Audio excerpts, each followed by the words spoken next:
Hey, what's up, everybody? In this activity 1.3.2, making holes in CAD video tutorial, we're going to be taking a look at how to create the hole for the screw slider block. All right, so in this particular activity, you're going to be working in your smaller groups, and each person is going to be assigned a particular part. The part you're going to be getting, you can find here in cohort connection number 4. In our case, you can find that screw slider block right here, but the thing is it's not complete. You have to add holes to it. So they're going to be giving you a part to start with. So what I'm going to do is I'm going to go ahead and pick on that, and you can see how it downloads. The other thing that you're going to be needing for this is this block annotated multi-view drawing. All right, and this is where I'm going to be getting all the information that I need for this. So I'm just going to go ahead and scoot this over to the next page, and this is what I'm going to be referencing when I'm actually going to construct the hole. All right, so what it is you need to do first is come in here to Fusion, okay, and you can see how I have created just one project, my summer 2021 IED training project, and then you have also seen here how I've created a folder for my Trammel toy parts. So I'm going to go ahead and double click on that, take a look inside that, and from here is where I can upload by selecting files, going into my downloads, and here's the screw slider block that I just downloaded from that cohort connection. And now all I have to do is hit the blue upload button.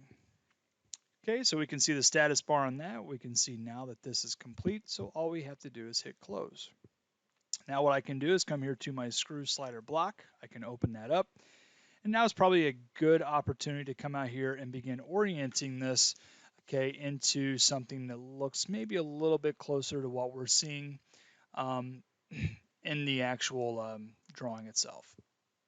Okay, so we're going to see that the bottom view of this is actually showing a 0.387 regular hexagon, and it's drilled to a depth of 0.255. So what I'm going to do is I'm going to come in here and create a sketch. And now what I'm going to do is come up here, go into polygon, and just create a polygon. And I'm just going to go ahead and just place this on this surface. Okay, so the first thing I need to be taking a look at is making sure that this flat side of this hexagon is going to be parallel with this edge. So in order to do that, I'm going to come up here to my vertical horizontal constraint. I'm going to go ahead and just pick on that edge, and we should be seeing how that is going, horizontal. Okay, and the next thing I need to do is come out here and begin adding dimensions.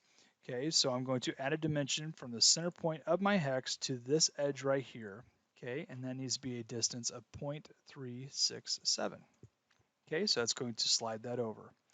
Okay, the next thing I need to do is add a dimension from this edge to this center point, pull that out, and that needs to be a distance of 0.875, and that should place it directly in the center.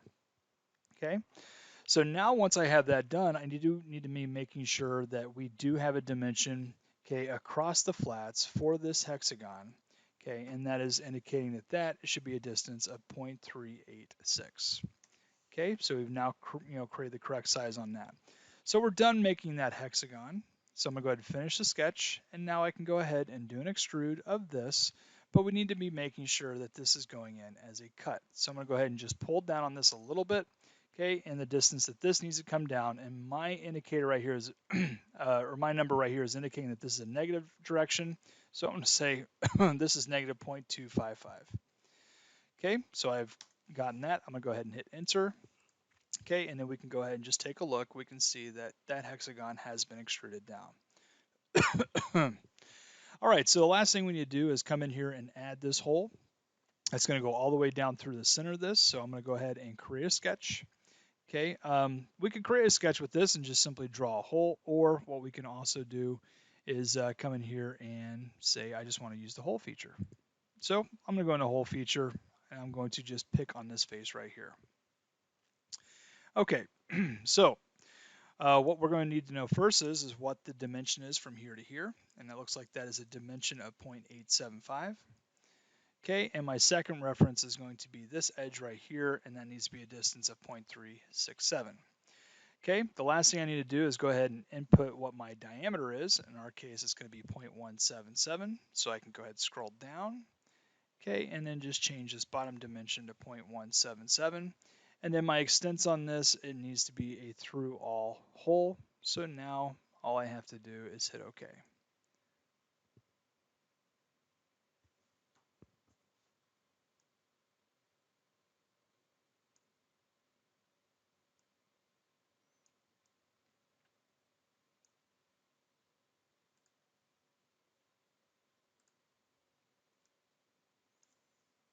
Okay, once we're done with that, we'll hit OK.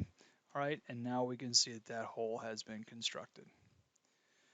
All right, so if you were wondering what the hangup was there, I didn't quite catch this. All right, unfortunately, I was still on counterboard from the last one. That's why it wasn't working. So you do have to make sure that that is a simple hole in order to make sure that that goes through. So now we can go ahead and say OK, and we're all set. So we flip this over into its correct orientation. Okay, we can see that the hex is on the bottom, the hole comes all the way through at the top. And there you go. That's how you create the screw slider block for your trammel toy.